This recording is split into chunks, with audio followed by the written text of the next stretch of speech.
Please stand by. Good day, ladies and gentlemen, and welcome to the QuinStreet Second Quarter Fiscal 2020 Financial Results Conference. Today's call is being recorded. At this time, I would like to hand things over to Ms. Erica Abrams. Please go ahead. Thank you, Lisa. Good afternoon, ladies and gentlemen. Thank you for joining us today to report QuinStreet's Second Quarter Fiscal 2020 Financial Results. Joining me on the call today are Doug Valenti, CEO, and Greg Wong, CFO of QuinStreet. This call is being simultaneously webcast on the Investor Relations section of our website at www.quinstreet.com. Before we get started, I would like to remind you that the following discussion contains forward-looking statements. These statements involve a number of risks and uncertainties that could cause actual results to differ materially from those projected by such statements and are not guarantees of future performance. Factors that may cause the results to differ from our forward-looking statements are discussed in our recent SEC filings, including our most recent 10-Q filing. Forward-looking statements are based on assumptions as of today, and the company undertakes no obligation to update these statements. Today, we will be discussing both GAAP and non-GAAP measures. A reconciliation of GAAP to non-GAAP financial measures are included in today's earnings press release, which is available on our Investor Relations website. With that, I'll turn the call over to Doug, CEO of QuinStreet. Please go ahead. Thank you, Erica, and thank you all for joining us today. Fiscal second quarter results were in line with our outlook for full year revenue and EBITDA. We delivered record fiscal second quarter revenue. There continues to be good and accelerating momentum and opportunity in the business, particularly in our core financial services and home services client verticals, which grew 20% year over year.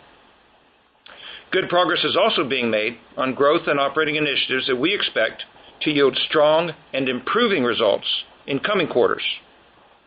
Current quarter results, our fiscal third quarter, are expected to set a quarterly revenue record for the company.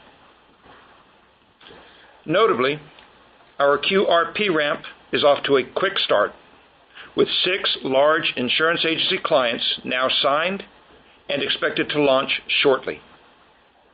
We estimate that the signed QRP clients already represent over $10 million in annual revenue opportunity to QuinStreet.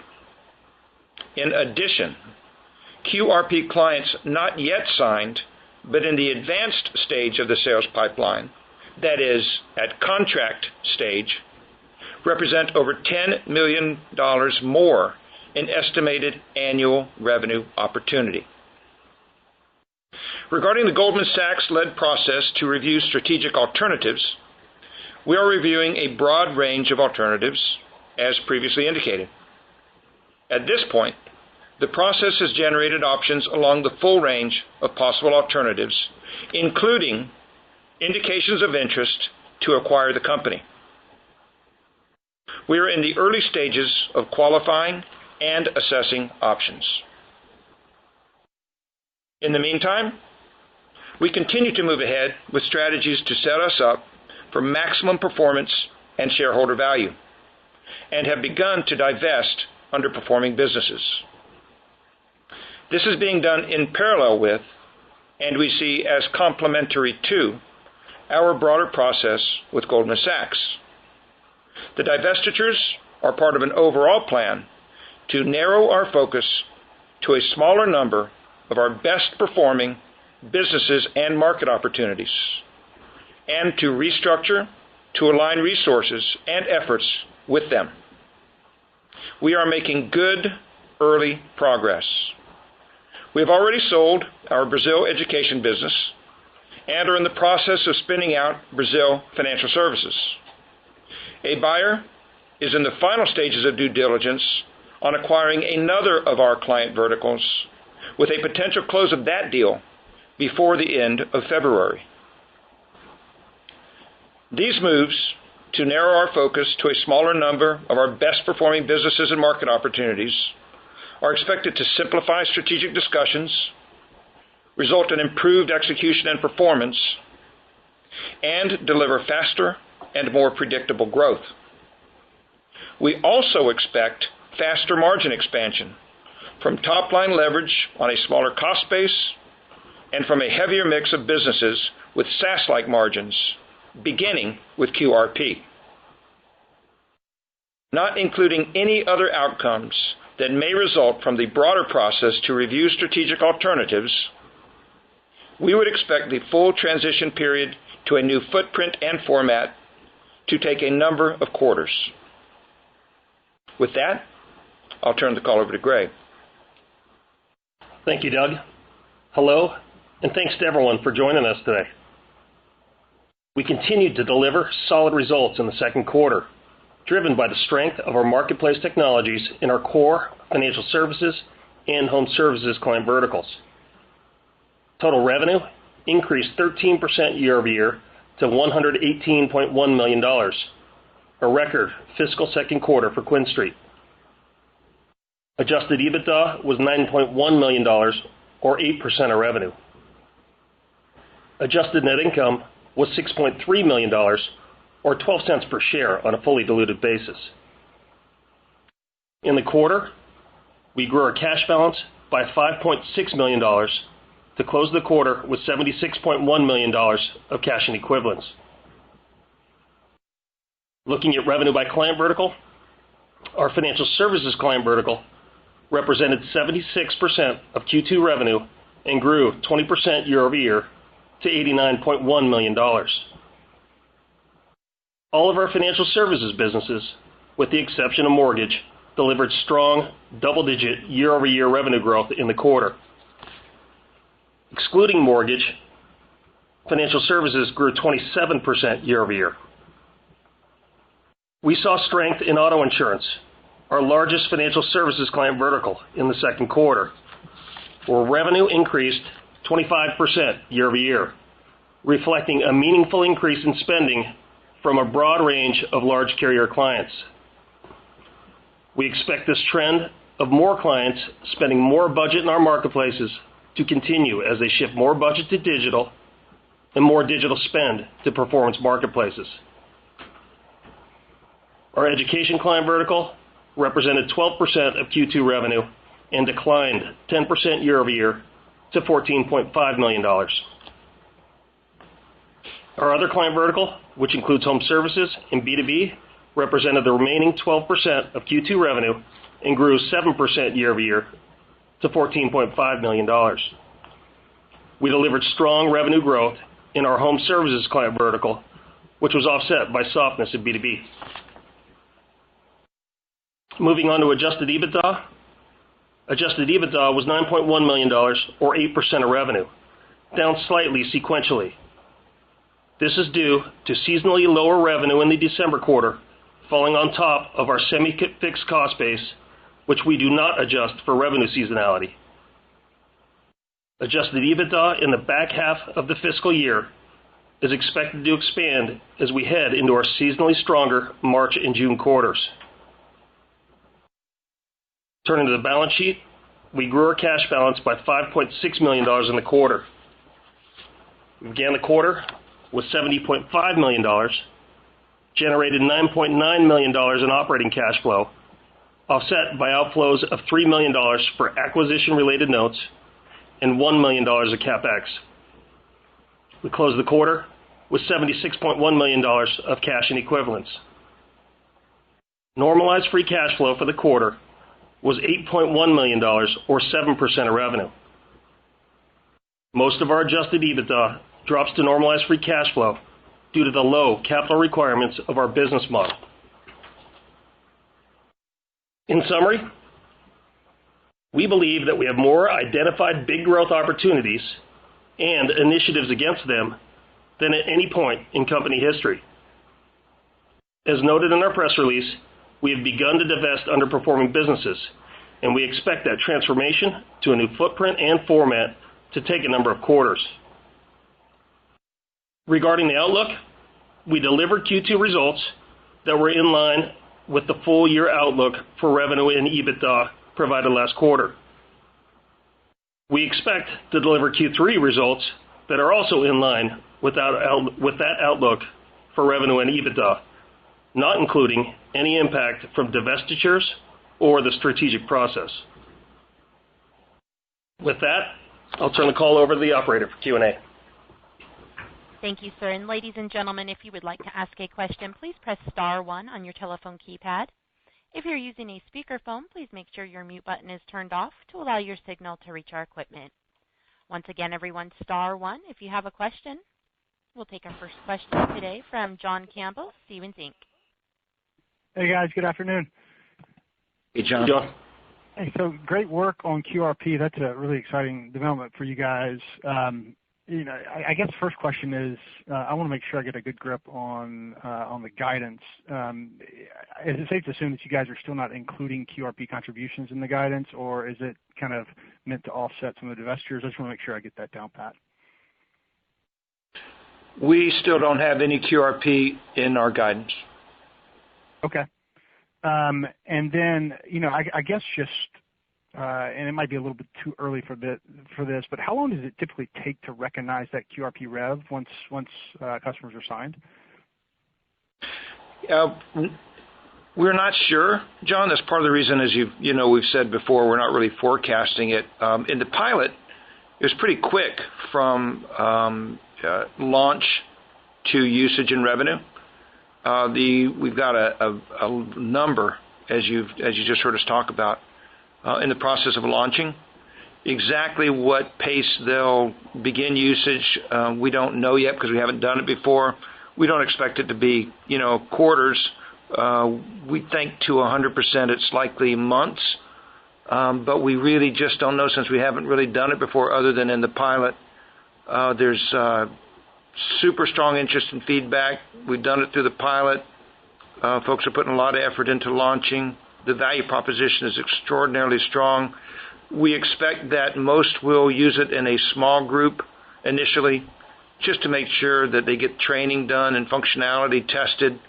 And then based on, again, our pilot experience, we would expect them to roll it out pretty quickly from there, given the benefits. As you know, in the pilot, the pilot organization saw about a 40% lift in productivity, which is not surprising given the power of this platform and the usability and the functionality. So we would expect a lot of incentive to roll out fast, but again, we just don't know at what rate it will ramp, so we're not comfortable projecting until we have a few of these folks, going through it. Okay, that makes a lot of sense. And then speaking of launching, I think I'm going to launch an airball on this one, but I thought I'd give it a shot. On the strategic review, sure. Have you guys actually received any live offers, or is it just basically kind of exploratory at this stage? We have received live offers. Okay. I'll get back in queue. Thanks, guys. Thank you, John. Our next question will come from Jason Kreyer, Craig-Hallum.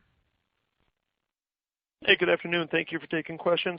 I just wanted to touch on QRP again. Maybe you can touch just a little bit on the margin profile that you expect as that kind of gets up and running, and then any feedback that you've heard from the first 6 agencies that you're kind of in contract with at this point. I don't know if those were all part of the pilot process, but just wondering if there's any specific commentary around those. Sure, Jason. Margin-wise, as you know, this is very high margin for us because it's a technology service without any media or variable costs that drops into a fairly limited semi-fixed cost base, which is a product group that's peripheral to our core product group. So from a gross margin or a variable margin basis, we expect this business to run in the 80+%, and the more it scales, the higher the margin gets, because again, you're dropping that into a fairly limited semi-fixed cost base that's gonna grow significantly more slowly. So I think we will go out initially with probably 80% margins as soon as we get into any 7-figure kind of scale, and then we'll go from there. So it's a very high margin business. Then in terms of feedback, I can only provide you with from the pipeline. There's been a lot of engagement, a lot of interest, a pretty fast move from engagement demos to contract and now moving into launch. We haven't lost anybody at the contract stage that's been in the pipeline so far. So we tend to think if it's in contract stage, it's going to get there pretty fast. It's just not a complicated contracting or contracting relationship. As far as feedback beyond that, all reports from our product team are that the launches are going well. But it's hard to tell what that means. I guess the only thing that means is we haven't seen any major hiccups in terms of either client side or our side on the product. So we're just now in the position of waiting for these first 6 to get launched. Again, our expectation is that they'll be live. The current communicated expectations and this is somewhat dependent on client resources, of course, but current expectations as communicated to us by the clients and by the product team are that they'll be the folks that are signed will be launched by the end of this quarter, and then we'll be watching the ramp so that we can, we'll have a lot more information for you next quarter in terms of how the launches went and where we think we are on the ramps, and we'll give you more update on the pipeline. Obviously, we've only told you about signed and contract stage. We have a very, very big, deep pipeline for this product, so there's a lot more to come. Perfect, thank you. In regards to the divestitures, maybe a couple there. Can you talk a little broadly about what components of the business you would classify as kind of either underperforming or less profitable that you may be looking to divest? And then along those same lines, any financials around like the contribution that we've seen over the last few months or the last year on the businesses that have already been divested, so we could just kind of take a look at how that would impact our models? Yeah, no, I think obviously a great question. The numbers for the Brazil businesses that have been divested already are relatively immaterial. Greg will be able to give you that in the after call in terms of inputs to your models. Beyond that, it's going to be hard for us to say ahead of time until the deals are actually closed for probably obvious reasons. It's difficult to talk about particular transactions until you actually get them closed. Once they close, then Greg will be able to help give you estimates of what those numbers mean to or have meant to the financials, and we'll provide you with numbers that allow you to reconcile that with the model. But we don't have, in terms of to this point, the first 2 are relatively small but important because they were a drag both on growth and on margin. The next one will be a little bit bigger than that, and hopefully we'll get it done on the timing we expect, which again is at this point we expect by the end of February, and we'll be able to provide we'll decide based on its materiality whether or not we announce that and whether or not we give you numbers at that point, or if we wait till the end of the quarter and give you the numbers then. But it's at this point relatively immaterial given the relative small scale of the Brazil operations, but meaningful as a starting point and meaningful in terms of their impact. But the next one is going to be more significant and will have some impact on your models. Yeah, the current one, Jason, Brazil is single digits millions annually in revenue, so it's immaterial. Okay. Appreciate that. I'm going to try to sneak one more in. Just we've seen a little bit of a pullback in the gross profit margins kind of over the last 2-3 quarters, and we've hashed that out a little bit over the last 2 conference calls here. But just wondering if you can kind of set up expectations going forward. We saw a little bit of progression there in the December quarter, and so kind of wondering where we are in terms of kind of those media margins progressing into the back half of the year. Yeah, I would, we don't provide outlook from that standpoint on the forward-looking quarters. To give you a little color on where we currently are, our media margin grew this quarter sequentially over last quarter, and so we're making good progress. As you know, Jason, in our business, and we've talked about this,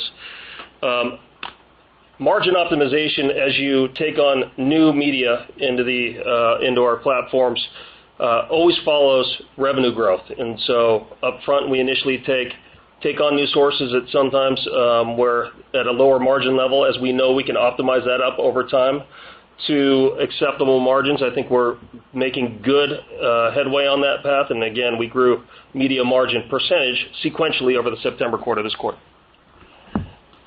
Yeah, I wouldn't read anything significant into it. As just to add on, I think we were in a half point of what is our long-term target media margin, and variations of plus or minus a point in any particular quarter really usually don't mean anything. In this case, I would say don't mean anything other than the mix that we're working on at that time in terms of business and media opportunities and where we're seeing opportunities. And as you know, it tends to work itself out over time as we get, we may have in any particular quarter a little bit more activity with some newer sources that we feel like are important for us to take on and be working on, or where we're having to respond to some competition there while we work to build our monetization up. But I would not read into it any kind of meaningful structural implications for the business model.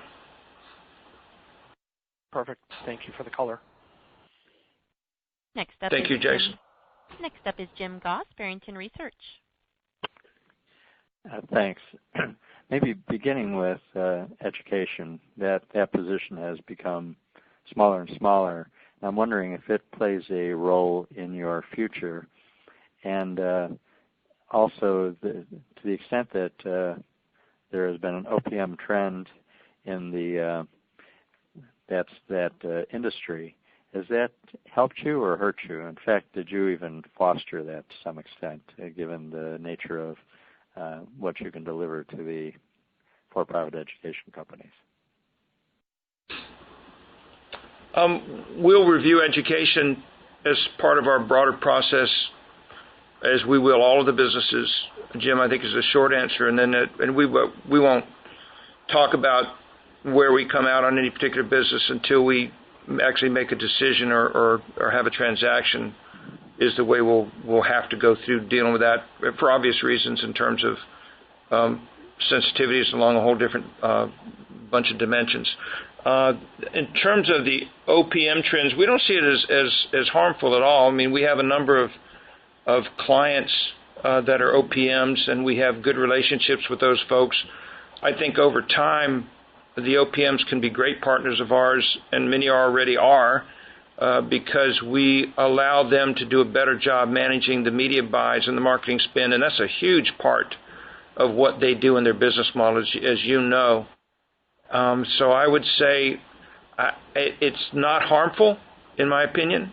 It probably is somewhat helpful because you have an organization who many times has more keen focus, more scale, and more sophistication around marketing.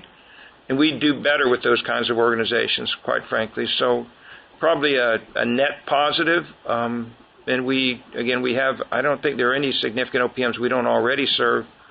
And most are growing their relationship with us, and we're working hard to try to do even more. So I would, I guess my assessment would be pretty much a net positive. It's not it is a focus of ours to work with the OPMs, but it's been a focus of ours for a number of years. So it's not a new phenomenon to us, but they are a growing part of the ecosystem for sure. In terms of the for-profits, we still see a lot of volatility amongst the for-profits. The OPMs largely serve, as you know, the not-for-profits, and so there is still volatility in the for-profit side of the post-secondary industry, and we continue to try to navigate that as best we can. Okay, and they're about half of our revenue, by the way, just for context. About half of our revenue is not-for-profit schools, and their OPMs, about half of our revenue is for-profits. Okay, and with mortgage refinancing, is there a light at the end of the tunnel? I've been surprised at how that hasn't turned around in your regard. Yeah, I think that's been a matter of a couple of things. One is our priorities and focus. We have had a lot of opportunities and needs to focus efforts elsewhere, and the rebuild of mortgage for us is not a simple task. And so part of it's just been prioritization, resource allocation against opportunities that we felt like were better. The second is a change in strategy to make sure that as we rebuild mortgage and as that refi market comes back, that we do it on a more solid media base. And we have some good opportunities to do that with some assets we own and some things that we're doing. And so it's a combination of prioritization and resource allocation and the fact that we are going to seek to rebuild that business a little bit differently than we've built it in the past and in a way that we hope will be more resilient next time the refi market turns. We're kind of fatigued with going up with the refi market and down with the refi market and up with the refi market and down with the refi market. We'd like to put in place, and we have a blueprint to do so, a business that is a little bit more resilient, a little less volatile, and so it's going to take a little bit more work than just running back up with the market. But that's how I would characterize mortgage right now. Okay. And lastly, I know you indicated earlier that you have actually gotten some offers for the entire company, but it seems the way your earnings release was written, this effort appears to be much more focused on reshaping the positioning of the companies in terms of sectors and the nature of the exposure. Is that reading too much into the whole review by Goldman Sachs, or is that sort of the direction you're trying to point us to?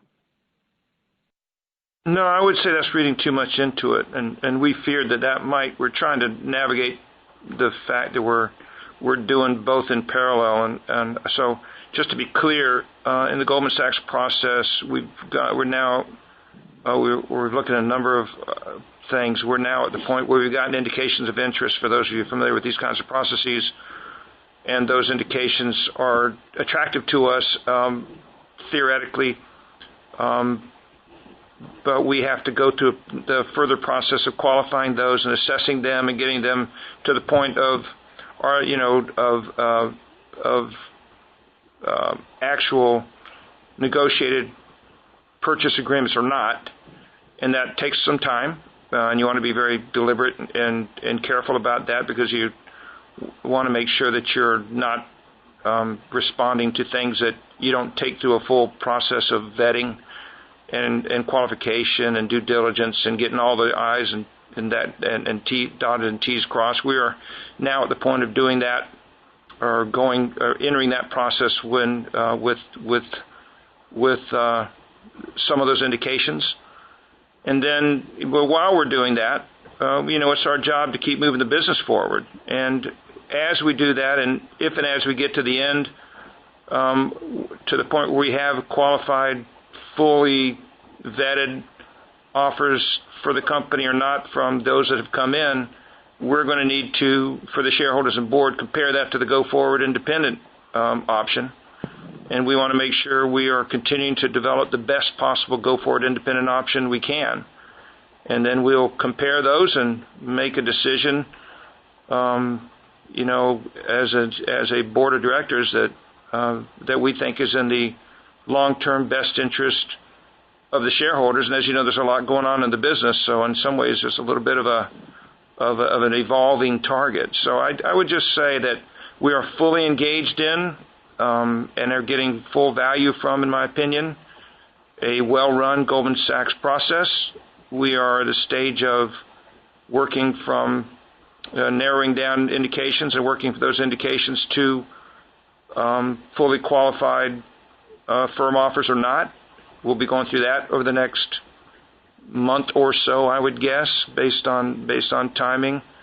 And then we'll be at a point where we can compare those to where we are in the business and what we think the go-forward looks like in the strategy, and we'll be able to model those two together. And with the help of advisors and counsel and the full board, we'll take a look and say, okay, what do we think's most attractive for the shareholders? I can tell you that there's a lot of work going into both, so it would be reading way too much into what I've said to say that we're kind of steering away from the strategic alternatives process and focusing on the independent. We are fully focused on both at this point. All right, thanks. Great response. Appreciate it. You bet, Jim. Thank you. Robert Breza from Northland Capital Markets has the next question. Hi, good afternoon, everybody. Doug, maybe just as you're getting these, indications of interest, as you step back and see, let's say, the first wave of these, are they asking, or is it your inference maybe in looking at these that you say, we should have cleaned up this Brazilian thing a year ago, and we got to do a little bit of hard work as we go through this process? Or are they willing to do the hard work, or do they want you to do the hard work and clean it up? Or just curious on that. And then as a follow-up to that, when you look at the process you're undertaking, have you seen a lot of, call it voluntary people leaving? I mean, obviously there's going to be involuntary, as we all know, but I'm just curious to get an understanding of, people's desire to continue forward. Sure. Nobody's told us to divest underperforming assets in the strategic process, if that's the question.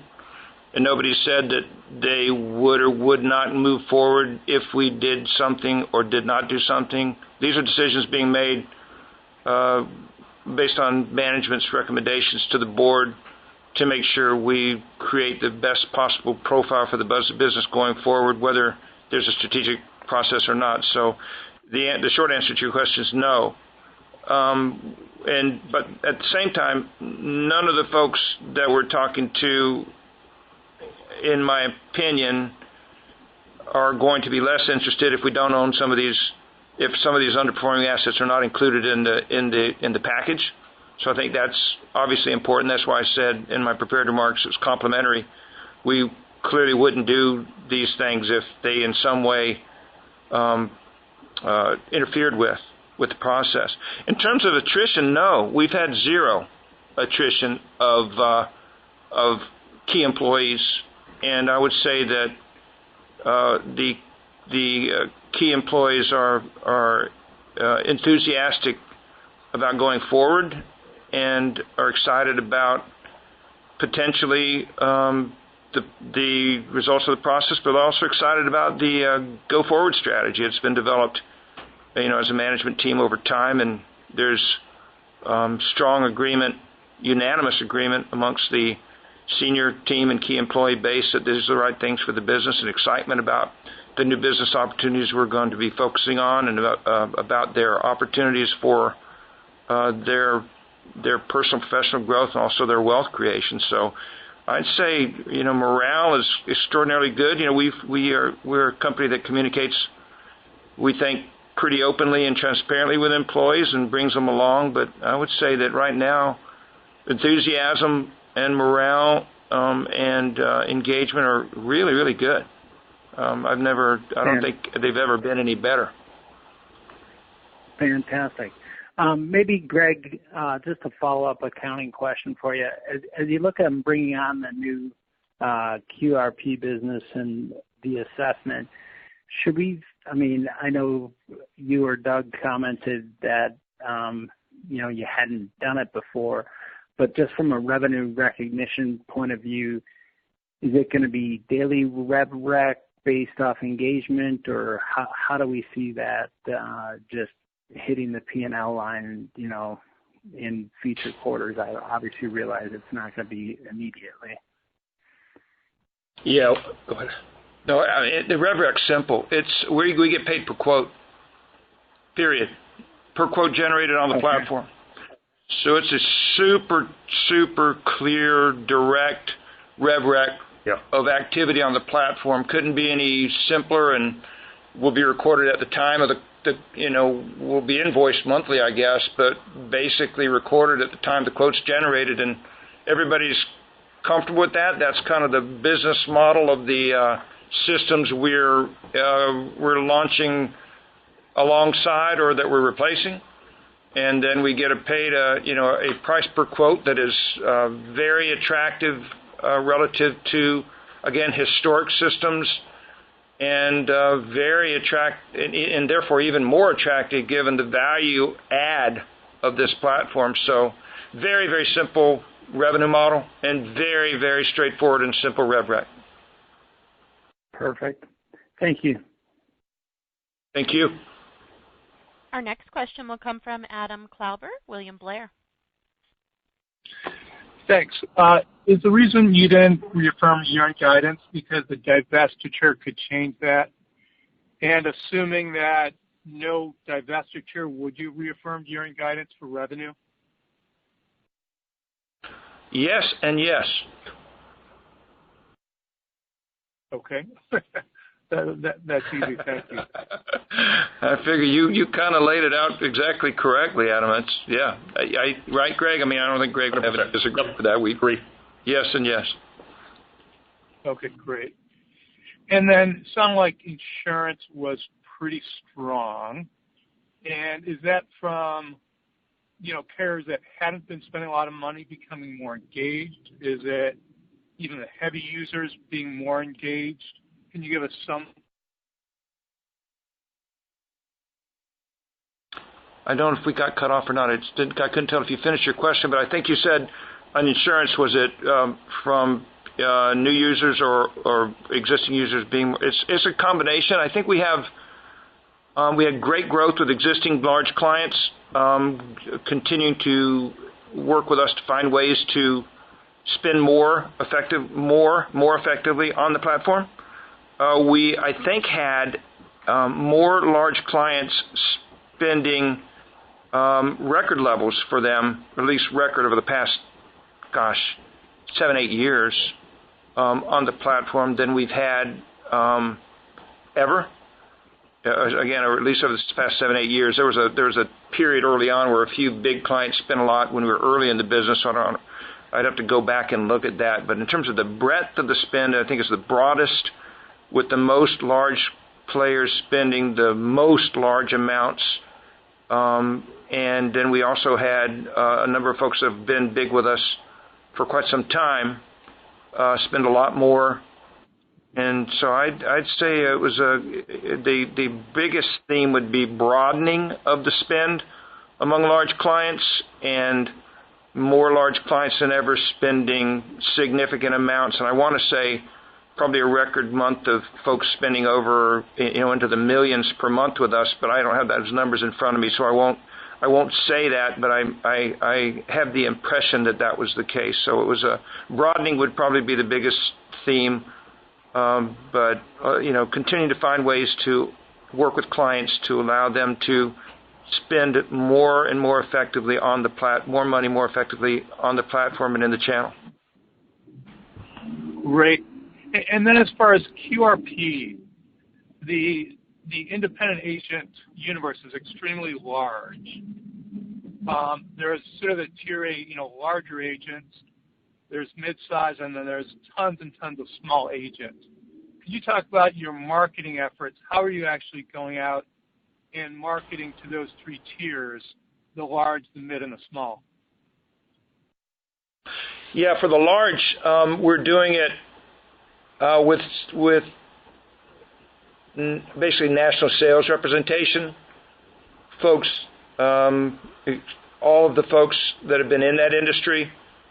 In one case, one of our national sales managers used to run all the agency relationships for one of the large carriers.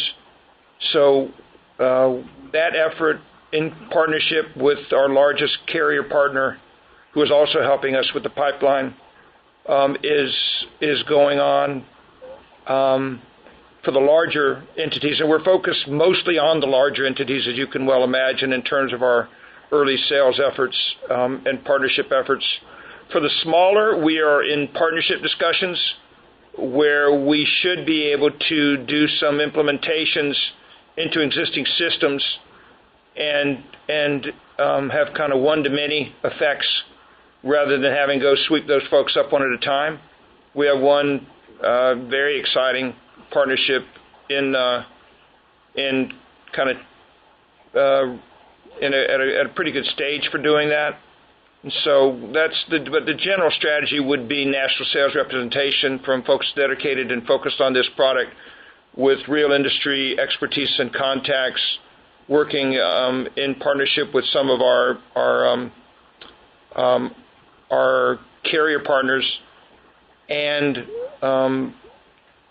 for the large, and on the small, looking at technical integration partnerships where we can capture, in some cases, literally thousands of entities with one integration.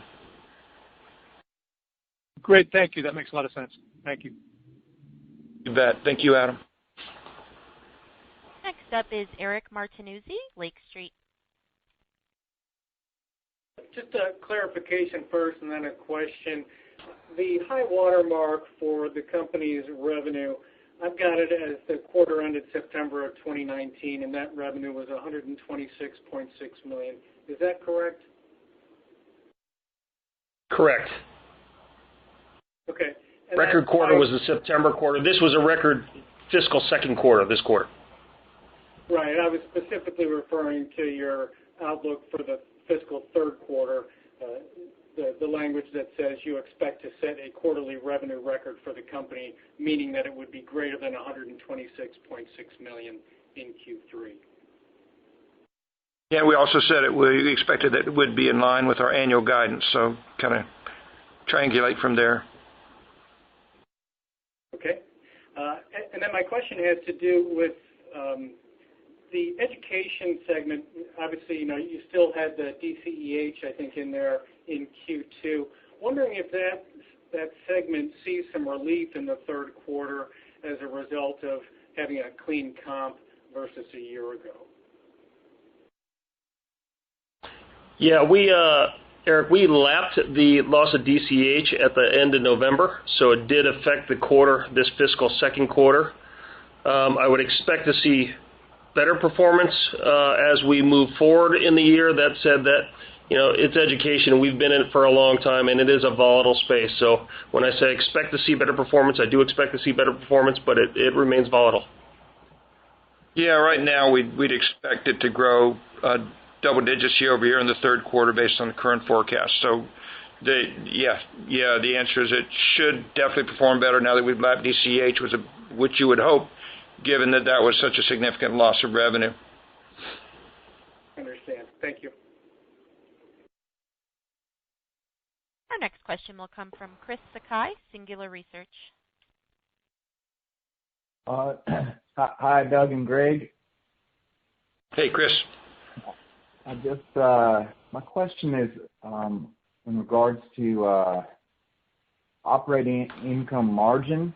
It looks like, I'm looking at the three categories: product development, sales and marketing, and general and administrative.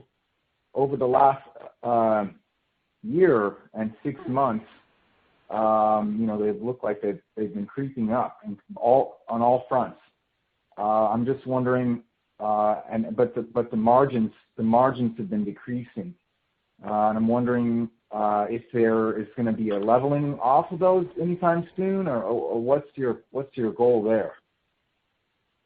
I think what you'll see in our operating expenses, Chris, is a reminder. We did a couple acquisitions at the end of last year, so if you look from a year-over-year perspective, you'll see higher operating expenses until we lap those acquisitions. But beyond that, as we've talked about and we've communicated, our general model is to grow our operating expenses at a lot lower rate than our revenue growth. And so we expect over the long term that our operating expense base would increase about mid single digits a year. But that would be the trend I would think about. Organically. Yeah, organically. but you will see higher or elevated levels on a year-over-year basis until we lap the acquisitions. Okay. All right. Thanks. That's all the questions I had. Next question will come from John Campbell, Stephens Inc. Hey guys, thanks for the additional questions. I just had two quick ones. Doug, I think you said the back half of the year, double digits out of education. Greg, I don't know if you can provide this if you have this on hand, but what was education growth excluding DCEH in this past quarter? I don't have that offhand, John. I apologize. Okay, I can probably fish that out later. And then the second one I had a little bit more off the wall. I don't know if this is even remotely impactful to you guys, but with the CECL accounting changes, does that have any influence on the credit cards business or personal loans? Anything where I guess they have to adjust for potential loss ratios? No, we have not seen any impact from that. Okay, that's all I got. Thanks, guys.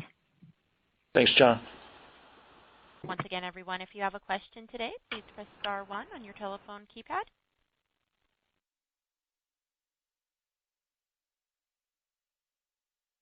At this time, there are no further questions. Ladies and gentlemen, a replay of today's call will be available starting today at 7 p.m. Central Time and run through the 15th of February.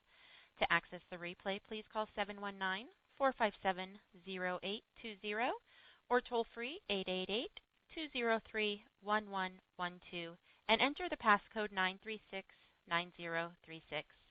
This does conclude today's conference. We would like to thank you all for your participation. You may now disconnect.